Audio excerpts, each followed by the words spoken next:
Mi pregunta para usted, señora Zaharova, es que en este momento acaba de aprobarse una resolución, y quizá esto pueda servir para corregir el registro de la política exterior de Rusia y su papel en el mundo. Hay una resolución en el Consejo de Seguridad de la ONU sobre Gaza, la 28803, y la gente en Estados Unidos, por ejemplo, quienes ven mi programa, está expresando frustración por la propia resolución y siente curiosidad por la posición de Rusia, la abstención junto con China. Es una pregunta muy difícil.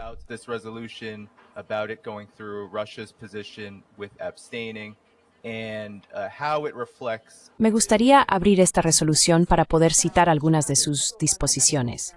Quisiera señalar que dimos una respuesta detallada y fue el señor Njibense, nuestro representante permanente ante las Naciones Unidas, quien la proporcionó junto con comentarios del Ministerio de Defensa.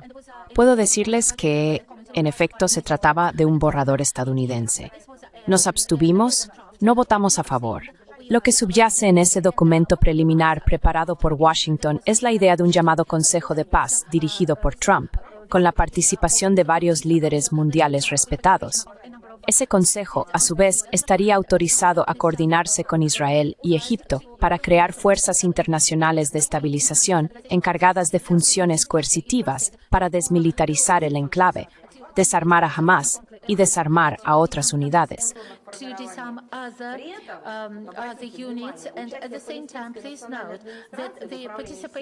Y al mismo tiempo, por favor, tengan en cuenta que no se contempla la participación de la Administración Nacional Palestina en la gestión del sector ni en la determinación del destino futuro de los palestinos, sobre la base, es muy importante señalarlo, de un modelo de dos gobiernos.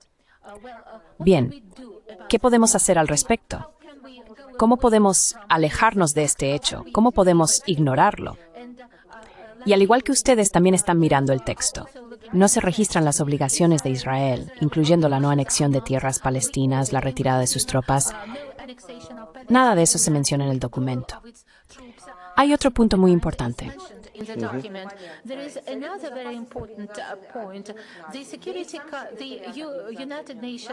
El Consejo de Seguridad de las Naciones Unidas y la Secretaría de las Naciones Unidas, a juzgar por el documento, quedan fuera de esta ecuación en lo que respecta al control, la presentación de informes o la respuesta a cuestiones prácticas relacionadas con el despliegue de un contingente internacional. ¿Por qué deberíamos involucrar a las Naciones Unidas, al Consejo de Seguridad y a la Secretaría si no van a controlar, inspeccionar o participar en la discusión de estos asuntos? Y había otra disposición que sonaba como un ultimátum asociado a la promoción del proyecto elaborado por Estados Unidos. Todos estaban dispuestos a debatir, pero no hubo una discusión real y de fondo del documento, y los comentarios principales presentados por otros Estados miembros no fueron tenidos en cuenta. ¿De qué tipo de comentarios estamos hablando?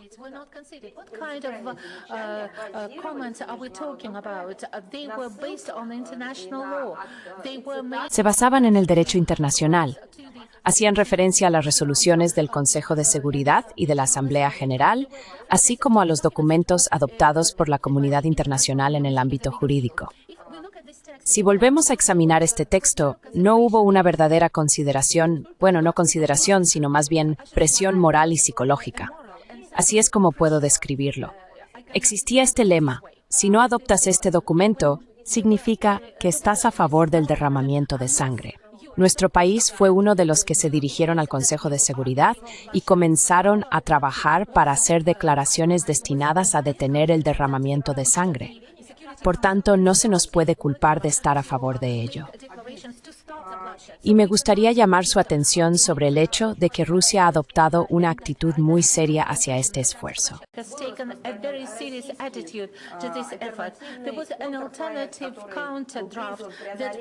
Se distribuyó un contraborrador alternativo para abordar las contradicciones que surgieron en el Consejo de Seguridad e insistimos en volver a la base aprobada internacionalmente, teniendo debidamente en cuenta los intereses tanto de Palestina como de Israel.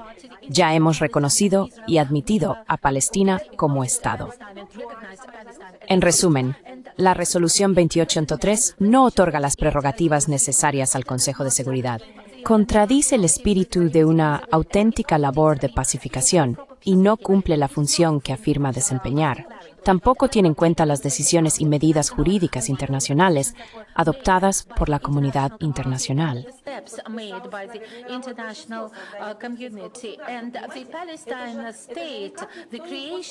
La creación del Estado palestino fue algo apoyado por la mayoría global.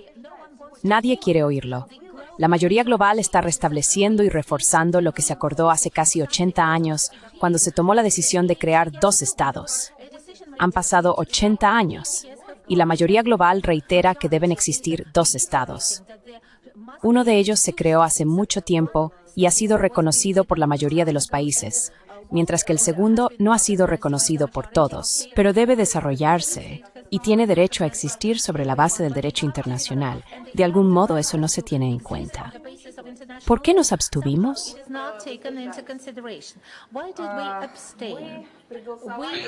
No lo abras en tu portátil. Acabo de recordar que no vas a tener tu micrófono.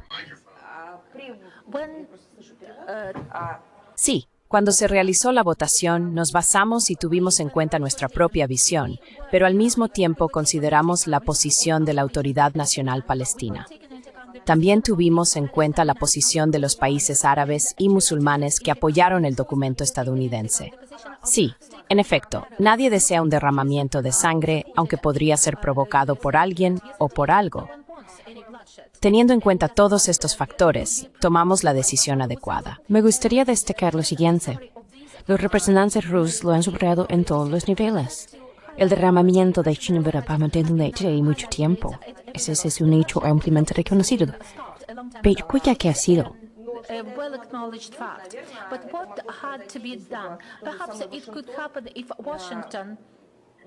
Quizás podría suceder si Washington actuara de manera metódica. Y quiero señalar que he comprobado los datos. Fueron 6 veces las que Washington utilizó su derecho de veto contra proyectos de resolución destinados a detener la violencia.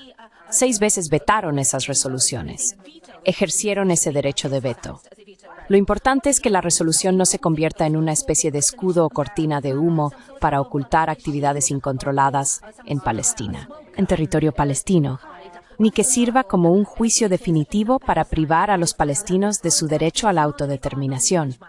Y por supuesto debemos asegurarnos, por favor, escúchenme, de que esté en consonancia con los intereses genuinos de los ciudadanos de Israel.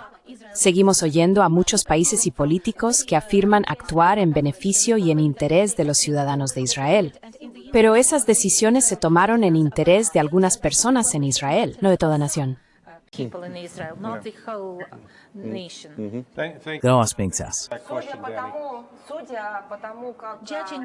Gracias por esa pregunta, Danny Haifong. A juzgar por cómo quienes están escuchando asienten con la cabeza, siento que he dado una excelente respuesta a esta pregunta. Bueno, de hecho, sabes, tendría que decir lo siguiente. Aquí hay una dimensión humana, un aspecto humano. Cuando vi lo que se hizo a los palestinos, es algo que apenas se puede describir. Un ser humano normal no puede decir que eso fue algo aceptable. No sé cuál es el número final de muertos en Gaza. No sé cuántas personas han muerto, 100,000, fue más de 80,000 o 90,000, prácticamente 100,000 civiles. Personas que nunca tomaron las armas. Fueron asesinadas de forma consciente e intencionada.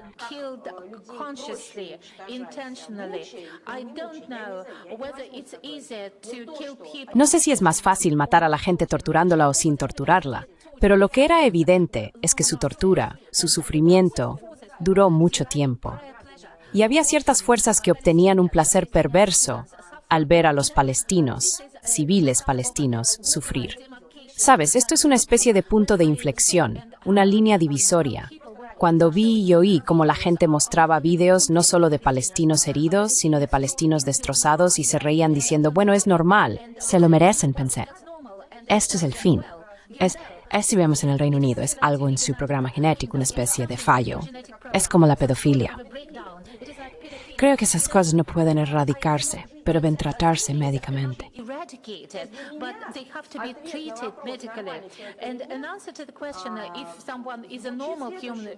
Una respuesta a la pregunta de si alguien es un ser humano normal o no es la siguiente.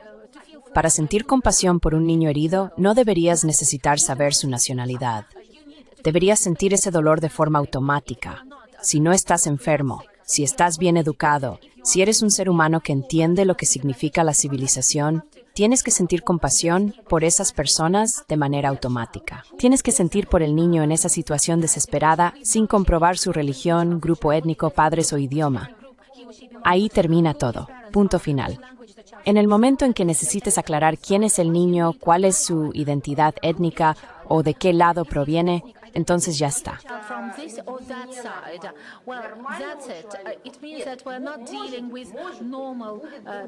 Significa que no estamos tratando con personas normales.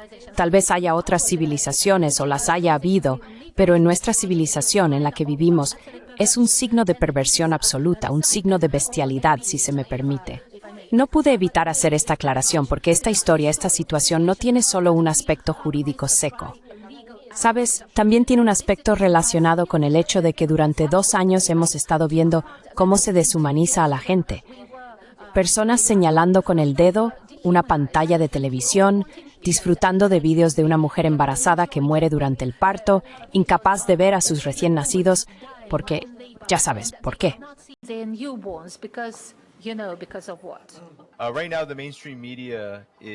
En este momento, los medios de comunicación principales en Estados Unidos afirman que Rusia está invadiendo el espacio aéreo de la OTAN con drones, buscando expandirse en Europa y cometiendo actos de sabotaje contra países de la OTAN, como Polonia. Quizás puedas ofrecer al público estadounidense una idea del papel real que desempeña Rusia en el mundo y de los intereses que la guían.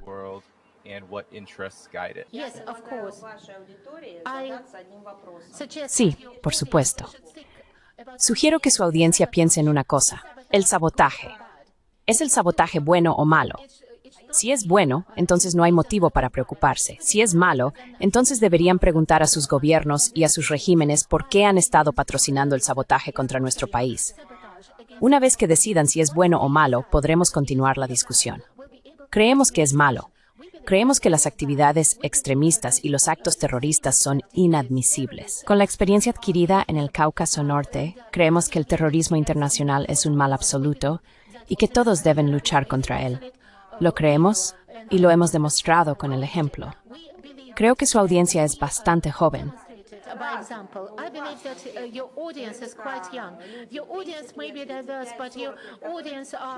Puede que su audiencia sea diversa, pero probablemente tenga entre 30, 35 o menos de 40 años y no sabe cuál fue el problema del terrorismo internacional en el Cáucaso Norte ruso. Puedo recordárselo. Hubo un tiempo en que el Reino Unido y varios estados europeos patrocinaban a insurgentes como Dudaev y Basaev. Había terroristas como Sakaev. Sakaev sigue viviendo en el Reino Unido y es un invitado bien recibido por el establishment británico. Cometían actos terroristas y de sabotaje. ¿Sabe qué tipo de actos terroristas llevaban a cabo? Por ejemplo, tomaban un gran edificio de apartamentos de 10 o 15 pisos y esos terroristas insurgentes patrocinados por Occidente llevaban explosivos exógeno y hacían volar esos edificios. Murieron decenas, incluso cientos de personas.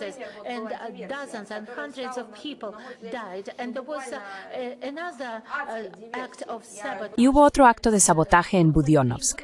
Es una ciudad rusa en la misma región, en el Cáucaso. Terroristas patrocinados por Occidente, de forma similar a como patrocinan a Zelensky, tomaron como rehenes un hospital de maternidad. ¿Qué es el parto? Es un milagro. Es un proceso complicado que requiere de todo: oxígeno, agua, electricidad, luz y calor para que el bebé nazca sano.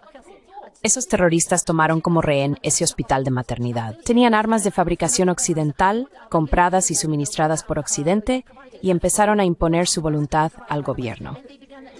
Nadie en Occidente, ni en Downing Street, ni en Bruselas, ni en Washington, hizo una declaración diciendo que ese acto era inadmisible. Todos exigían que Rusia hiciera concesiones a los terroristas.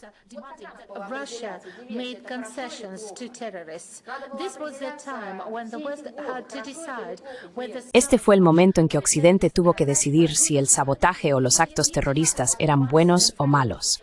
Solo hay que decidirlo de una vez por todas. Si vuestros países y los ciudadanos de vuestros países eligen líderes que firman tratados sobre la lucha contra el terrorismo, entonces deben cumplirlos. Por cierto, las palabras terrorismo internacional ya no se utilizan en el espacio informativo global. Nadie está hablando del terrorismo internacional. En 2010 no se hablaba de otra cosa. Todo el mundo hablaba de ello. No dejábamos de oír hablar de terroristas internacionales. Ahora este tema ha desaparecido de las ondas. No sé qué están haciendo esos funcionarios internacionales de las Naciones Unidas. No he oído que los observadores estadounidenses mencionen el término. Pero el problema sigue siendo relevante. ¿Por qué lo están bloqueando los medios de comunicación? Se sienten incómodos dado que Zelensky es un terrorista internacional que está atacando infraestructuras civiles. La definición de terrorismo, aunque no exista una universalmente aceptada, siempre incluye actos violentos contra civiles con el propósito de intimidarlos. Y estábamos hablando de esos ataques contra el sistema energético ruso. Eso es infraestructura civil. ¿Y qué hay del Nord Stream? Era una infraestructura civil que fue destruida por los ucranianos. ¿Alguien dijo algo? No he oído nada desde Bruselas, Washington, Ottawa ni de ningún otro estado. ¿Alguien dijo que estaba mal volar un gasoducto?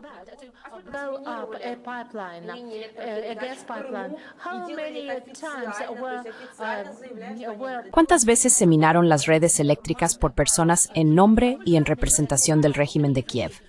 ¿Cuántas veces hubo atentados terroristas contra el puente de Crimea? ¿Alguien intentó reprender a Zelensky? Bueno, no te daré la mano si sigues haciendo eso. Alguien en Berlín, Noruega, Suecia, no sé, Finlandia, convocó a diplomáticos cuando los países occidentales declararon que sospechaban que los ucranianos estaban detrás de ese acto de sabotaje. Y permíteme recordarte cómo se envió de vuelta a casa a los diplomáticos rusos. No se les acusó de ningún delito en particular. Hay que definir el estándar o admitir que no existen estándares.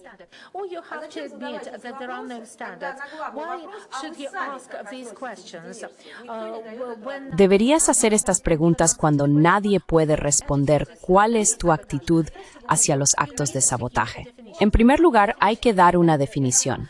Nuestra definición es que el terrorismo internacional es un mal absoluto. El sabotaje es un mal. También hay que definirlo. Y por cierto, este es un mensaje para la sociedad civil. La sociedad civil tiene que exigir una respuesta a esta pregunta. ¿Qué estamos financiando? ¿En qué se gasta nuestro dinero? Si se están atacando gasolineras, entonces deberíamos reflexionar sobre ello. Tenemos que decidir si es bueno o malo. Si este dinero se gasta en atacar el puente de Crimea, hay que decidir si es bueno o malo. Si se ataca infraestructura civil, hay que decidir si es bueno o malo.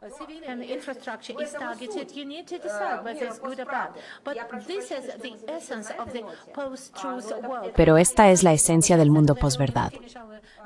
Tengo que disculparme porque vamos a terminar nuestra discusión con esta nota. En 1945 se utilizaron armas nucleares por primera vez. Y fue el gobierno de los Estados Unidos contra el ejército de Japón. Se lanzaron bombas atómicas sobre las ciudades de Hiroshima y Nagasaki. No había ninguna razón para hacerlo, porque la Segunda Guerra Mundial estaba a punto de terminar. Era absolutamente evidente, pero se consideró una especie de represalia por Pearl Harbor y por todo el sufrimiento del pueblo estadounidense causado por los militaristas japoneses. Fue un acto horrendo, un acto terrible.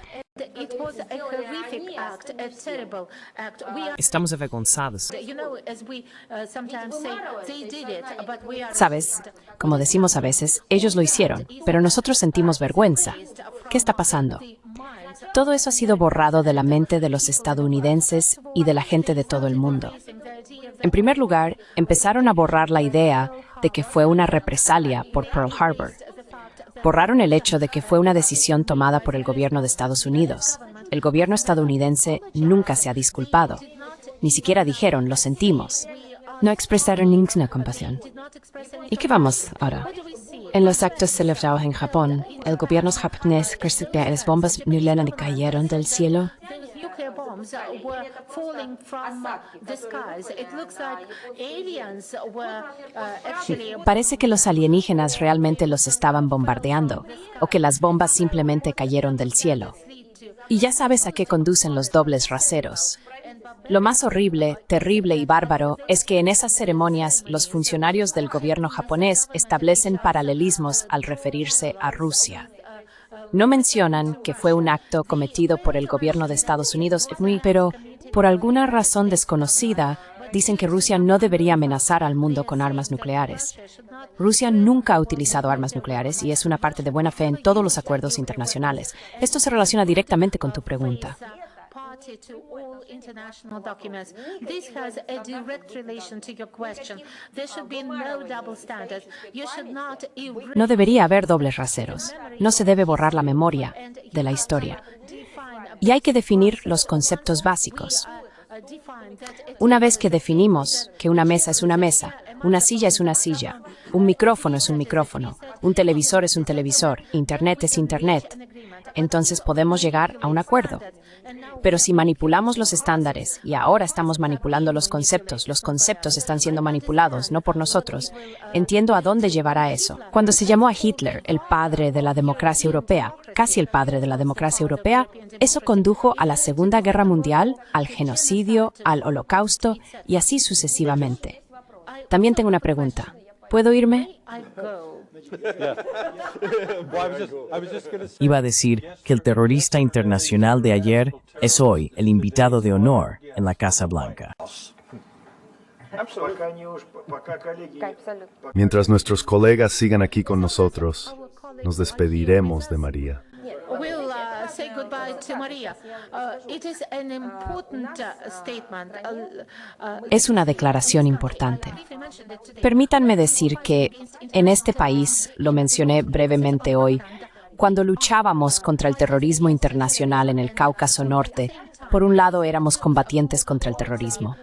Al mismo tiempo dijimos que aquellos que rechazaran voluntariamente el uso de las armas, si reconocían las leyes de nuestro Estado y cumplían con las normas humanas y con todo lo que formaba parte de ello, podríamos mantener un diálogo con ellos. Y eso fue lo que ocurrió. No nos avergonzamos de ello. Ahmad Kadyrov fue alguien que había estado luchando en el bando contrario, pero tuvo la fortaleza suficiente para llevar a un gran número de personas a poner fin a aquella guerra, a aquel derramamiento de sangre que se nos impuso, y para liberar realmente a nuestro país del terrorismo internacional. Su hijo continúa esta noble causa.